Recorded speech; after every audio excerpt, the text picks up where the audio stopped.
بسم اللہ الرحمن الرحیم۔ السلام علیکم۔ آج میں آپ کے ساتھ چند مفید باتیں شیئر کرنے جا رہی ہوں۔ نمبر 1، روزانہ ایک دیسی لہسن ضرور کھائیں۔ ناشتے میں ابلے ہوئے انڈے کا استعمال لازمی کریں۔ ناشتے کے وقت ایک سیب کا استعمال کریں۔ گھی کی روٹی کی بجائے خشک روٹی استعمال کریں۔ دن میں 12 گلاس پانی ہر صورت پئیں۔ ایک دن چھوڑ کر تخم مرلنگا اور اسپغول چھلکے کا استعمال کریں۔ ادرک، سونف، دار چینی، پودینہ، چھوٹی الائچی تمام چیزیں تھوڑی مقدار میں لیں، زیادہ نہ لیں۔ ان کا قہوہ بنا کے ایک کپ پئیں، آدھا لیموں ملا لیں۔ ایک دن چھوڑ کر ایک دن پئیں۔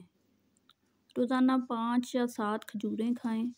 صبح کے وقت بھگو کے رکھے ہوئے بادام چھیل کر کھائیں۔ 12 عدد۔ بوتل اور ڈبے والے جوس ترک کر دیں، بہت نقصان دہ ہیں۔ ان کی جگہ گھر میں فریش جوس بنا کر پئیں۔ روزانہ ہاتھ کی ہتھیلیوں اور پاؤں کے تلووں پر تیل لگا کر سوئیں اور ناک میں 3 قطرے تیل کے ڈالیں، بہت فائدہ مند ہے اور بہت سی بیماریوں سے محفوظ رکھتا ہے۔